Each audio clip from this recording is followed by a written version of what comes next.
एक राजा का एक मंत्री था, वो जब कोई बात हो जाए तो यही कहता, भगवान ने जो किया अच्छा कर दिया।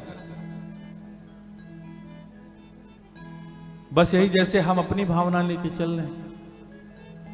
एक दिन की बात, राजा तलवार चला रहा था और उसकी एक उंगली उसी तलवार से उड़ गई। अचानक मंत्री के मुंह से निकल गया, भगवान ने जो किया वो अच्छा कर दिया। राजा ने कहा, बड़ा दुष्ट मंत्री, मेरा खून निकला जा रहा है, मुझे दर्द हो रहा है और कह रहा है भगवान ने अच्छा कर दिया। राजा ने क्रोध में आदेश दिया अपने लोगों को, ले जाकर के इसको कारागार में बंद कर दो। मंत्री कह रहा है कि भगवान ने जो किया अच्छा किया। मानो सुने यह सूत्र मान लिया हो, आज मंत्री कारागार में बंद कर दिया गया। राजा शिकार खेलने चला, जंगल में भटक गया और उसी दिन काली माता की कृपा से एक दुष्ट राक्षस को पुत्र मिला था।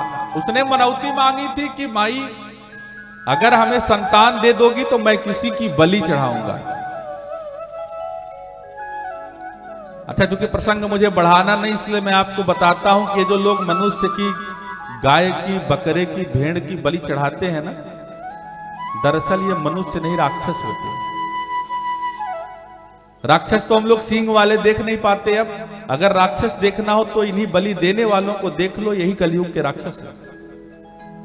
बलि का विधान शास्त्रों में है, मैं इस बात को अस्वीकार नहीं करता हूं।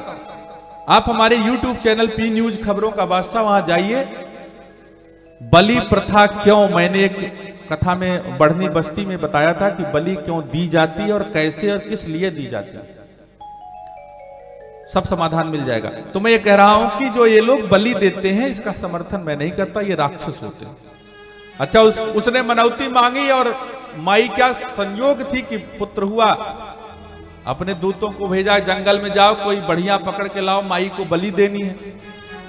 और राजा मिल गए, राजा को पकड़ के ले जा। कहां ले जा रहे हो? कह रहे आज मेरे महाराज ने बुलाया।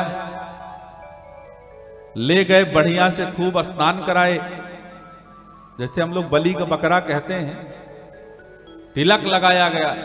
अब राजा सोच रहा क्या होना है मेरे साथ। वो दोनों ने कहा, महाराज जब आपकी बारी है बलि वाली, मेरे महाराज को पुत्र हुआ है, तुम्हारा बलि दिया जाएगा।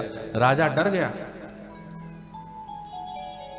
डरे तो क्या करे, जहां 10 लोग वहां राजा कमजोर पड़ गया। उसको बलि के आसन पर लिटाया गया और जैसे ही राक्षस ने अपना खड्ग उठाया है, वैसे देखा राजा के हाथ फैले थे और एक उंगली कटी हुई थी। ओहो, किसको पकड़ लाए तुम लोग? जिस व्यक्ति के अंग भंग होते हैं, यदि हाथ कटा हो, कान कटा हो, पैर की उंगलियां कटी हो, ऐसे लोगों को बलि नहीं देना चाहिए। इसको वापस कर दो, दूसरा पकड़ के लाओ। राजा को तो प्राण आ गया वापस कि अंगुली कटी तो आज मेरा पूरा प्राण बचा। तब दिमाग में बात आई कि मंत्री ने सही किया था कि भगवान जो करते हैं अच्छा ही करते हैं। राजा भागते भागते आया, कारागार से मंत्री को बुलाया। मंत्री जी आइए। मंत्री जी कहे, प्रभु अब क्या दंड है? राजा ने कहा, मैं तुमसे क्षमा मांगता हूं। आपने हमको कहा था कि अंगुली कटने पर कि महाराज प्रभु ने जो किया अच्छा कर दिया। ये बात तो मैं समझ गया, लेकिन तुम्हारा कोई अपराध नहीं था और तुमको हमने कारागार में डाल दिया। प्रभु ने तुम्हारे साथ क्या अच्छा किया? मंत्री ने कहा, प्रभु एक बात बताइए, जब आप शिकार करने जाते हैं तो आपके साथ कौन जाता है? राजा ने कहा, तुम जाते हो। कहा, प्रभु अगर आपके साथ शिकार में हम गए होते, आप तो उंगली कटने की वजह से बच जाते, और बलि कौन चढ़ता? हम ही चढ़ जाते। तो सो प्रभु ने जो किया अच्छा किया।